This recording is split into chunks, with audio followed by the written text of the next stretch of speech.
بسم اللہ الرحمن الرحیم۔ السلام علیکم پیارے بچوں، کیسے ہیں آپ سب؟ میں ہوں آپ کی ٹیچر سید اسدرا اسلام میتھ لازمی کے لیے۔ بچوں، ہمارا آج کا ٹاپک، آج کا عنوان ہے اسلامی اخوت، جس کے ہم کریں گے مشقی سوالات۔ تو چلیے بچوں بورڈ کی طرف چلتے ہیں اور آج کی اس مشق کا آغاز کرتے ہیں۔ ہاں جی، تو پیارے بچوں، جیسے کہ میں نے آپ کو بتایا کہ ہمارا آج کا عنوان ہے جی اسلامی اخوت، جس کو ہم نے پڑھا تھا، مطلب ریڈ آؤٹ کیا تھا، اور پھر ہم نے کیا تھا اس کا MCQs کا پارٹ۔ تو بچوں آج ہم کریں گے اس سے ریلیٹڈ مشقی سوالات، یعنی کہ لانگ کویسچنز اور ان کے آنسرز۔ تو چاہو تو آپ ان لانگ کویسچن آنسرز کو اپنی ٹیکسٹ بک میں انڈر لائن کر سکتے ہو، یا چاہو تو اپنی نوٹ بک میں سوالات اور ان کے جوابات کو نوٹ ڈاؤن کر سکتے ہو۔ چلیے بچوں دیکھتے ہیں اپنا آج کا پہلا سوال، یعنی کہ کویسچن نمبر 1 کہ اسلامی اخوت سے کیا مراد ہے۔ اس کا جواب دیکھتے ہیں جی کہ اخوت کے معنی بھائی چارے کے ہیں۔ اسلامی اخوت سے مراد یہ ہے کہ سب مسلمان آپس میں بھائی بھائی ہیں۔ جو شخص کلمہ طیبہ پڑھ لیتا ہے وہ اسلامی برادری کا حصہ بن جاتا ہے، خواہ اس کا تعلق کسی بھی رنگ و نسل یا ملک سے ہو۔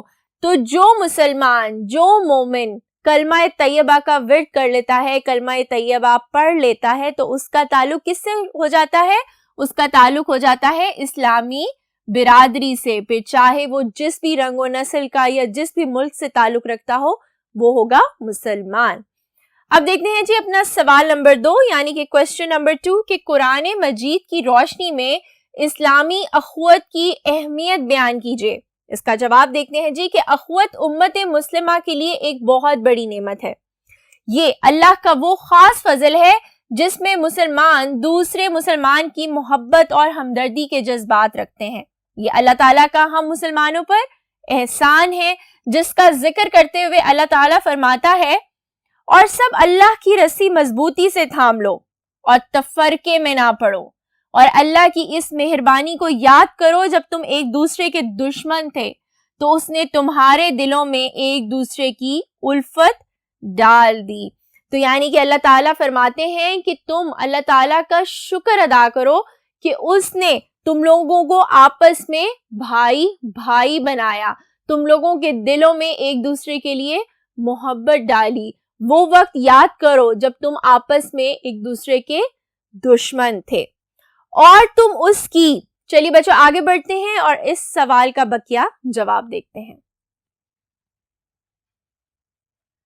ہاں جی، تو بچوں اور تم اس کی مہربانی سے بھائی بھائی ہو گئے۔ اگر اللہ تعالی ہم پر مہربان نہ ہوتا تو آج بھی سب آپس میں لڑ جھگڑ رہے ہوتے اور دشمن ہوتے۔ قرآن مجید میں ایک اور جگہ ارشاد ہوتا ہے کہ انما المؤمنون اخوات، ترجمہ بے شک اہل ایمان آپس میں بھائی بھائی ہیں۔ یعنی اللہ تعالیٰ نے ہمیں آپس میں، ہم مسلمانوں کو بھائی بھائی بنایا، ہم سب کے دلوں میں ایک دوسرے کے لیے محبت ڈالی۔ اب دیکھتے ہیں جی اپنا سوال نمبر 3، یعنی کہ کویسچن نمبر 3 کہ مواخات مدینہ اسلامی اخوت کی بہترین مثال ہے، وضاحت کیجیے۔ اس کا جواب دیکھتے ہیں جی کہ دور نبوی صلی اللہ علیہ وآلہ وسلم میں اسلامی اخوت کی بہترین مثال مواخات ہمارے سامنے آتی ہے۔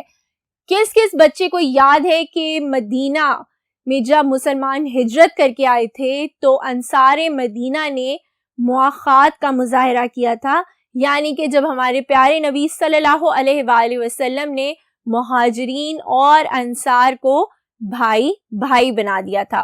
مکہ کے مسلمان ہجرت کر کے مدینہ آئے تو ان کے پاس بنیادی ضروریات کا سامان تک نہ تھا، یعنی جب مسلمانوں نے مکہ چھوڑا تو ان کے پاس کچھ بھی نہیں تھا، وہ بالکل خالی ہاتھ ہمارے پیارے نبی صلی اللہ علیہ وآلہ وسلم کے ساتھ مکہ سے مدینہ ہجرت کر کے آ گئے تھے۔ مگر مدینہ کے انصار نے اپنے مہاجرین بھائیوں کو اپنے گھر، مال و دولت اور سب قیمتی اشیاء میں سے برابر کا حصہ دیا۔ یہ اسلامی اخوت کی ایک ایسی مثال ہے جو دنیا کی کسی تاریخ میں نہیں ملتی، جو انصار مدینہ نے کیا۔ انہوں نے اپنی ہر ضرورت کی اشیاء، قیمتی اشیاء میں مہاجرین کو برابر کا حصہ دیا۔ اب دیکھتے ہیں جی اپنا سوال نمبر 4 یعنی کہ کویسچن نمبر 4 کے اسلامی اخوت کے تقاضے کیا ہیں. اس کا جواب دیکھتے ہیں جی کہ اسلامی اخوت کا تقاضا ہے کہ ایک مسلمان دوسرے مسلمان کی جان، مال اور عزت و آبرو کی حفاظت کرے. جو اپنے لیے پسند کرے وہی بھائی کے لیے بھی پسند کرے. نبی اکرم صلی اللہ علیہ وآلہ وسلم کا ارشاد ہے مسلمان مسلمان کا بھائی ہے، وہ اس پر ظلم نہیں کرتا اور نہ ہی اسے ظالم کے حوالے کرتا ہے، اور جو شخص اپنے بھائی کی ضرورت پوری کرتا ہے اللہ تعالیٰ اس کی ضرورت پوری کرتا ہے، اور جو شخص کسی مسلمان کی تکلیف دور کرتا ہے اللہ تعالیٰ قیامت کے دن اس کی تکلیف دور کرے گا. یعنی بچوں یہ نچوڑ ہے ان سب باتوں کا کہ اللہ تعالیٰ نے کہا ہے کہ سب مسلمان آپس میں بھائی بھائی ہیں. کوشش کریں کہ ایک دوسرے کا خیال رکھیں، کیونکہ اللہ تعالیٰ نے وعدہ کیا ہے کہ اگر تم کسی کی تکلیف میں اس کی مدد کرو گے تو قیامت کے دن تمہاری تکلیف دور کر دی جائے گی. جو مسلمان بھائی بھائی ایک دوسرے کو سمجھتے ہیں اور ہیں تو نہ تو وہ اس پر ظلم کرتے ہیں نہ ہی وہ اس کو ظالم کے حوالے کرتے ہیں. اور جو کسی مسلمان کی پردہ پوشی، چلیے بچوں آگے بڑھتے ہیں اور اس سوال کا بقیہ جواب دیکھتے ہیں. ہاں جی تو بچوں، اور جو کسی مسلمان کی پردہ پوشی کرتا ہے اللہ تعالیٰ قیامت کے دن اس کی پردہ پوشی کرے گا. یعنی جب کوئی شخص کسی دوسرے کی بات کو عیاں نہیں کرتا، دوسروں کے سامنے اس کا مذاق نہیں اڑاتا، تو اللہ تعالیٰ نے وعدہ فرمایا ہے کہ قیامت کے روز وہ اس کی پردہ پوشی کریں گے. اب دیکھتے ہیں جی اپنا سوال نمبر 5 یعنی کہ کویسچن نمبر 5 کہ اسلامی عبادات کا اخوت سے کیا تعلق ہے. اس کا جواب دیکھتے ہیں جی کہ اسلامی عبادات بھی اخوت کی بہترین مظاہر ہیں. مثلا پوری امت کا ایک کلمہ پڑھنا، باجماعت نماز ادا کرنا جس میں امیر، غریب، کالا، گورا اور آقا و غلام ایک صف میں کھڑے ہوتے ہیں. اسی طرح حج کے موقع پر ساری دنیا سے ایک کلمہ پڑھنے والے مسلمان ایک مرکز پر اکٹھا ہوتے ہیں. رمضان کے روزے رکھنا، یہ سب ملت اسلامیہ کے اتحاد کی واضح مثالیں ہیں. تو بچوں پتہ چلا کہ کلمہ پڑھنے والے ہم تمام مسلمان جب نماز ادا کرنے کے لیے مسجد میں جاتے ہیں تو وہ باجماعت ہوتی ہے، جہاں پہ نہ تو کوئی امیر غریب ہوتا ہے، نہ ہی کوئی کالا گورا ہوتا ہے، نہ ہی کوئی آقا ہوتا ہے، نہ ہی کوئی غلام ہوتا ہے. اس کے بعد جب حج کے موقع پر مختلف رنگ و نسل کے لوگ، مختلف ممالک سے لوگ آتے ہیں ایک مرکز پر اللہ تعالیٰ کے گھر حج ادا کرنے. اور پھر رمضان کے روزے، آپ دنیا میں کسی بھی ملک میں ہو، اگر آپ کلمہ گو ہو، اگر آپ مسلمان ہو، تو آپ سب پر رمضان کے روزے فرض کیے گئے ہیں. اب دیکھتے ہیں جی اپنا سوال نمبر 6 یعنی کہ کویسچن نمبر 6 کہ اسلامی اخوت کے بارے میں نبی اکرم صلی اللہ علیہ وآلہ وسلم کے ارشادات بیان کیجیے.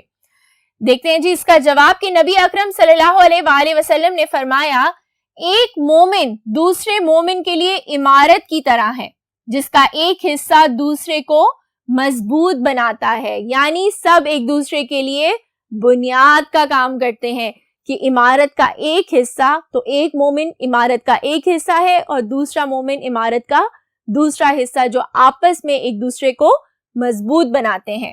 اسی طرح ایک اور موقع پر آپ صلی اللہ علیہ وآلہ وسلم نے فرمایا کہ جن کو مسلمانوں کے معاملات اور مسائل کی فکر نہیں وہ ان میں سے نہیں ہے. یعنی کہ مسلمانوں کے معاملات اور مسائل، یعنی کہ اگر مسلمان بہن بھائیوں کو ایک دوسرے کے مسائل کا نہیں پتا، ایک دوسرے کی تکالیف کا نہیں پتا، تو وہ ان میں سے نہیں ہے.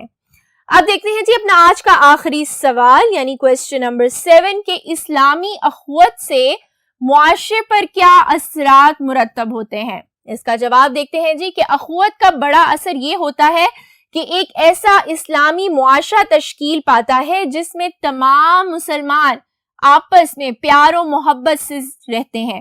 اللہ تعالیٰ جماعت کو پسند کرتا ہے اور اس کی مدد کرتا ہے. جب مسلمان آپس میں بھائی چارے سے رہتے ہیں تو اللہ تعالیٰ ان کو بھی پسند فرماتا ہے.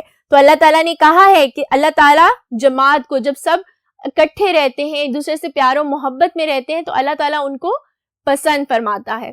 چلیے بچوں اس جواب کا بقیہ حصہ جاننے کے لیے ہم بڑھتے ہیں آخری بورڈ کی طرف. ہاں جی، تو بچوں جب مسلمان آپس میں بھائی چارے سے رہتے ہیں تو اللہ تعالیٰ ان پر اپنی مدد اور برکت نازل کرتا ہے. تو جب آپ ایک دوسرے کے ساتھ پیار و محبت سے رہو گے تو ڈیفینیٹلی اللہ تعالیٰ کی تمام رحمتیں اور برکات حاصل کر سکو گے. اسلامی اخوت سے اتفاق و اتحاد پیدا ہوتا ہے، جس کی وجہ سے اسلام دشمن طاقتیں مسلمانوں کو کوئی نقصان نہیں پہنچا پاتی اور اس سے اسلامی معاشرہ ترقی کرتا ہے. ڈیفینیٹلی جب ہم سب ایک دوسرے کے ساتھ مل جل کر رہیں گے، بھائی چارے کے ساتھ رہیں گے، ایک دوسرے کا خیال رکھیں گے، تو کوئی بھی طاقت ہو، اسلامی دشمن طاقت ہو یا دوسرے ممالک ہوں جو یہ سوچیں کہ ہم مسلمانوں پر حملہ کریں، مسلمانوں کو نیست و نابود کر دیں، تو ان کو 1000 دفعہ پہلے سوچنا پڑے گا. چلیے بچوں، ہمارا یہ چیپٹر اسلامی اخوت کی مشق یہیں تک. اب ہم ملیں گے اپنے اگلے لیکچر میں ایک نئے ٹاپک کے ساتھ. تب تک کے لیے اپنا بہت خیال رکھیے. اللہ حافظ.